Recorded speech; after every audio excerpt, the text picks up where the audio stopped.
దేవజాతిలో ఉండే ఒక దేవుని కాదయా, ఆ దేవతలు కూడా ఎవరి నుంచి ఉత్పత్తి చెంది వచ్చారో, సకల సృష్టికి విశ్వానికి ఉత్పత్తి స్థితి లయ కారకుడు ఎవరు, అట్టి పరమాత్మను దేవదేవుడు. ఆ నామంతో ఆయన మనం గుర్తించాలి కూడా. ఆయన జగత్ కారణమని కూడా మనం గుర్తించాలి. ఎప్పుడైనా మీరు గజేంద్ర మోక్షం అనేది విన్నారా? గజేంద్ర మోక్షం అంటే మనందరికీ తెలుసు. ఒక ఏనుగుని భగవంతుడు రక్షించాడు, ముసలి భార్య నుంచి కాపాడాడు ఒక ఏనుగుని మనందరం విన్నామని. అయితే ఒక తెలివిగల ఆయనకు ఒక సందేహం వచ్చింది, బాగా తెలివిగల. ఏమిటంటే గజేంద్రుణ్ణి కాపాడడానికి దేవుడు దిగి రావాలి అక్కడి నుంచి. ఎందుకు అంటే ఒక ముసలిని చంపడం ఏమంత పెద్ద పనే? ఇప్పుడు మనం నేషనల్ జియోగ్రఫిక్ ఛానల్ లాంటివి చూస్తే బాగా నైపుణ్యం కలిగిన వ్యక్తి ఒక ముసలిని నోటికి ఒక తాడుతో కట్టి ఇలా బోర్లా తిప్పి వస్తాడు బయట. మనం చూస్తుంటే ఆశ్చర్యం వేస్తుంది. అంటే కొంతమంది టాక్టిక్స్ తెలిసిన వ్యక్తులు, వాటి బిహేవియర్ ఏమిటో అర్థం చేసుకున్న వ్యక్తులు ముసలిని కట్టి బయటికి తెస్తూ ఉంటే, లక్ష్మీనాథుడు ఈ సృష్టి చేసిన నారాయణుడు ఒక ఏనుగుని ముసలి నోట్లోంచి కాపాడడానికి దిగి రావాలా? ఇది ప్రశ్న, సందేహం. పెద్దలు చెప్పారు, నాయన మన కథలన్నీ, మన దురదృష్టం ఏంటంటే ముక్కలు వింటామండి. హిందువులందరికీ ముక్కలు తెలుసు. ఆ ముక్కలకి మూలమైనటువంటి మూలమేంటో తెలియదు. నేను అంత ఓపిక లేదు, సమయం లేదు మనకి. కథ అసలు ఏం జరిగిందో వింటే, ఒకసారి గజేంద్ర మోక్ష వృత్తాంతాన్ని సంపూర్ణంగా ఉంటే ఎందుకు భగవంతుడు దిగి రావాల్సి వస్తుందో తెలుస్తుందని పెద్దలు చెప్తారు. నక్రాక్రాంతి కరీంద్రే, ఒక ముసలి వచ్చి ఏనుగును పట్టగానే ఏనుగు ఏమని ప్రార్థించి ఉండాలి? మామూలుగా మనకి ఏదైనా ఇబ్బంది వస్తే ఎవరైనా కాపాడండి అంటాం మనం. అందులో హిందువులం కదా, ఎవడో ఒకటి కాపాడండి. మనకి కాపాడితే చాలు, వాడు ఎవడైనా పర్వాలేదు. కానీ గజేంద్రుడు ఎంత బుద్ధిమంతుడంటే, ఎవడు ఈ సృష్టికి మూలము, ఎవడు దేవతలకు కూడా దేవుడు, వాడు మాత్రమే కాపాడాలని ఒక మాట వాడింది. నక్రాక్రాంతి కరీంద్రి, ముకోలి కనయని, పట్టుకోగానే కళ్ళు మూసేసింది. మూల పాపం గజేంద్రుడు కదా, ఏనుగు కదా, మనలాగా నారాయణను హరియను విష్ణు అని అంటం రాక మూల అని ఒక పేరు పెట్టింది. ఈ జగత్తుకి ఎవరు మూలమో ఆ మూలమా రా అని ప్రార్థిస్తాం. ఇప్పుడు ఎప్పుడైనా మనం ఒక పోస్ట్ రాసి, ఒక లెటర్ రాసి, ఏ వెంకటేశ్వరరావు అని పేరు రాసాం, పి వెంకటేశ్వరరావు ఇంటికి ఆ లెటర్ ఇచ్చింది అనుకున్నాను. ఆయన ఏమంటాడు? అడ్రస్ చూసి ఇది నాది కాదంటే అని పక్క ఇచ్చేస్తాడు. లేకపోతే ఆయనకి తెలిస్తే ఆ వరండాలో ఎక్కడో పి వెంకటేశ్వర ఆయన ఇచ్చేస్తాడు కదా. అలా ఈ గజేంద్రుడు పిలిచిన పిలుపు, గజేంద్రుడిని ముసలి ఎంత గట్టిగా పీకుతుంటే దాని నొప్పి అంత ఎక్కువై అంత గట్టిగా ఆరవడం రాదండి.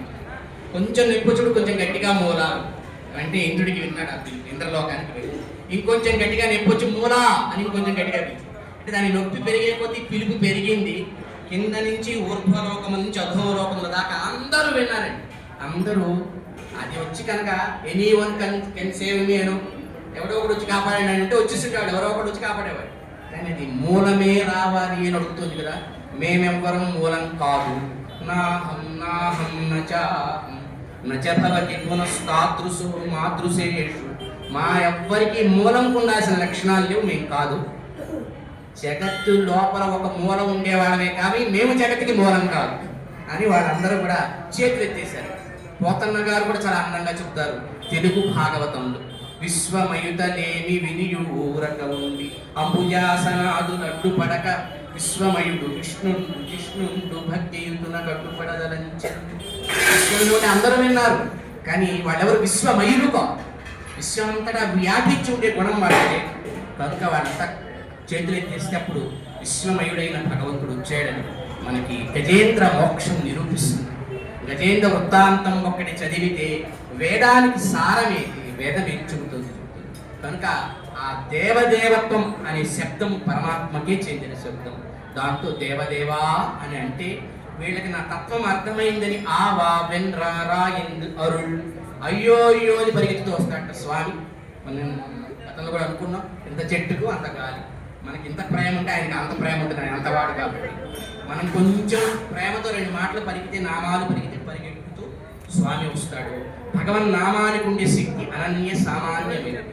చేతో తర్పణ మార్జనం అంటారు. మనసు అనే అర్థానికి మురికి పడితే కడగగలిగిన యాసిడ్ ఏదైనా ఉందా? మనకి ఇల్లు కడుక్కోవడం వచ్చు, ఒళ్ళు కడుక్కోవడం వచ్చు, కానీ మనసుని ఎలా కడుగుతావు? మనసుని పట్టే మురికి అసలు కనపడదు కదా, సూక్ష్మములైన దశలలో వెళ్తుంది. వివేకానందుల వరకు మాట అన్నారట, అహంకారం పోవాలంటే ఏం చేయాలి? ఒక శిష్యుడు గురువుని అడిగి, రోజు దేవుడికి పూజ అయిపోతుంది. ఎందుకు పోతుంది? రోజు నమః నమః నమః అనాలి. నమః అంటేనే నాకు కాదు అని అర్థం. అట్లా అనుకుంటేనే నీ అహంకారం తగ్గుతుంది, దేవుడి గొప్పవాడని అనిపిస్తుంది. అంటే చేసి ఒక 10 రోజుల తర్వాత 20 రోజుల తర్వాత మళ్ళీ ఏంటి గురువు దగ్గరికి శిష్యుడు, ఏమయ్యా పోయిందా అహంకారం? కొత్త అహంకారం వచ్చినట్టుందండి అని. ఏమొచ్చింది? నేను పూజ చేస్తున్నా, నేను బాగా చేస్తున్నా, ఇన్ని పూలతో చేస్తున్నా, ఇంతసేపు చేస్తున్నా, ఇలా వచ్చింది.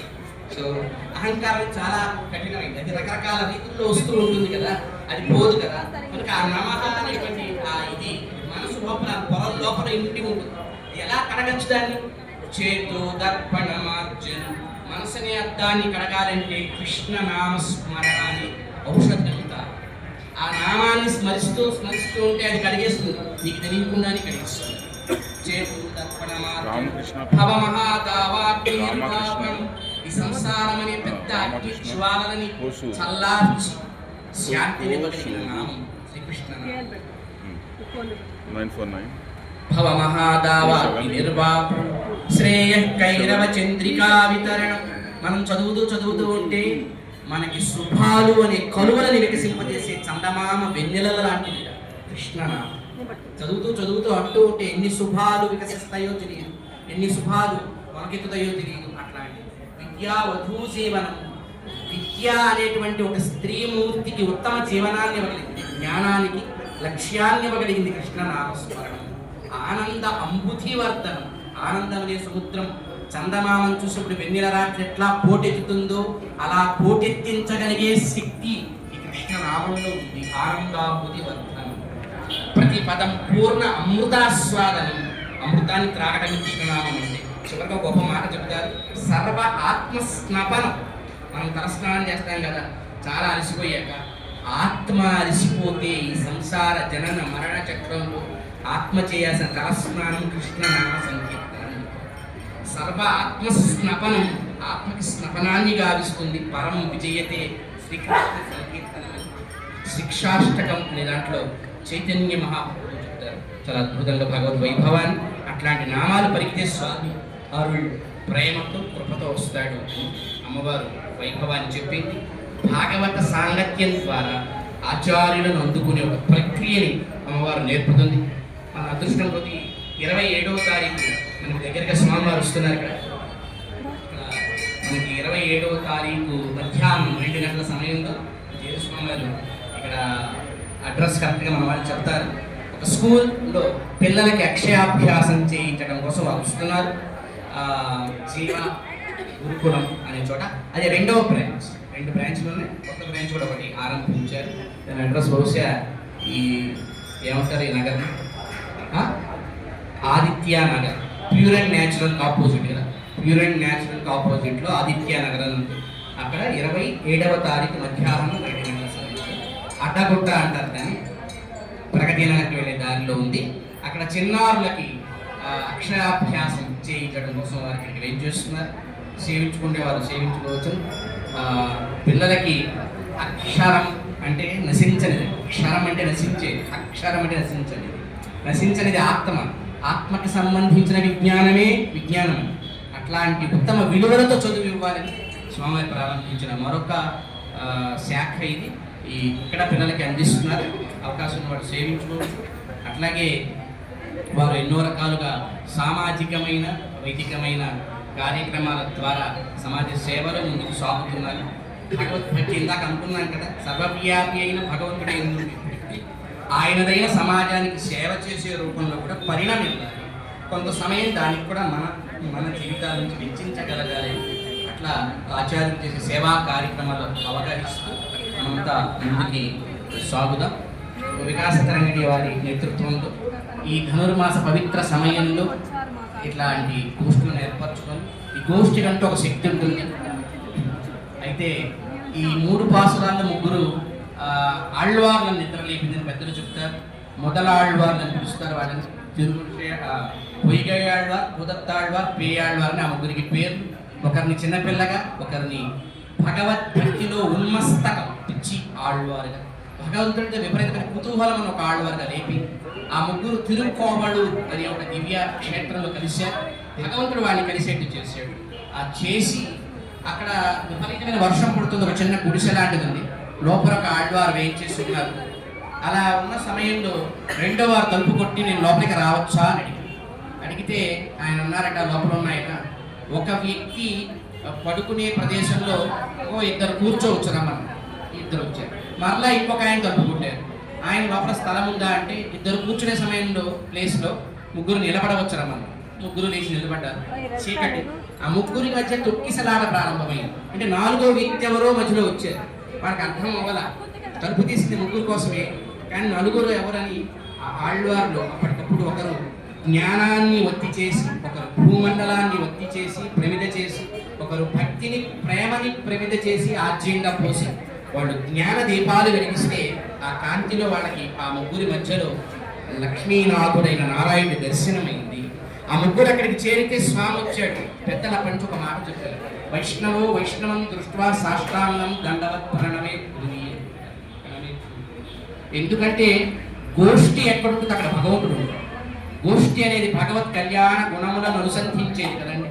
ప్రతివాడు ఎక్కడ ఇద్దరు కూర్చున్నా ఈ రాజకీయాలు ఎలా ఉన్నాయి, ఆ క్రికెట్ ఎలా ఉంది, లేకపోతే నువ్వెంత ఇల్లు కట్టావు, పిల్లలు ఎక్కడ చేర్చావు, ఈ మాటలే మాట్లాడతారు కదా. భగవద్ వైభవం అక్కడంతా మూత పెట్టబడి ఉంది. ఎక్కడ భగవంతుడి కళ్యాణ గుణములను అనుసంధించబడతాయో ఆ గోష్ఠిలో భగవంతుడు. అందుకే ఎప్పుడైనా మనం ఆలయాలకు వెళ్ళినా తీర్థయాత్రలకి వెళ్ళినా కూడా కోరికలు జరగకపోతే భగవత్ ప్రవచనం జరిగే గోష్ఠి దగ్గరికి వెళ్ళి ఒక దండం పెట్టి అక్కడ కోరుకొని జరుగుతుంది. అక్కడ భగవంతుడి యొక్క శక్తి ఆహూతమయ్యే స్థానం చాలా ఎక్కువగా